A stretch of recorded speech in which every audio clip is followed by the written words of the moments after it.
Well, one of the big questions about this is why is it that a young person in their 20s can catch this coronavirus? Maybe half the time they're going to have no symptoms whatsoever. And the other half the time they might have very trivial symptoms, but they're probably going to have nothing more than that. Whereas if we give this infection to an older person, someone who's male compared to female, or someone who's got a heap of other metabolic or other diseases, things like diabetes, things like high blood pressure, heart disease, liver problems, kidney problems, they might have a really high fatality rate. Why is there that very broad spectrum?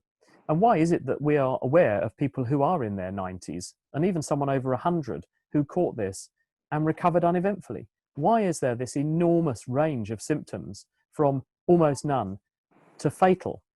And what we're suspecting is that there may be some kind of signature written into our biochemistry that earmarks some people as much more susceptible than others.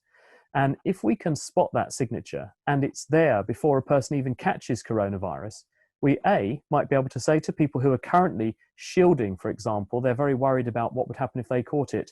Actually, you're at much lower risk than we thought. You don't need to worry.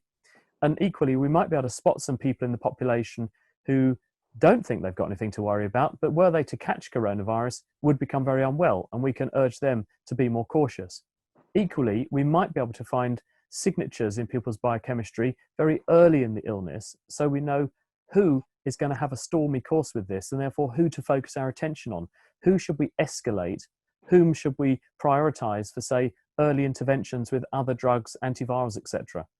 The way we can find these biochemical fingerprints is to do what we're doing using a big cohort of samples collected in Cambridge and also samples from Australia.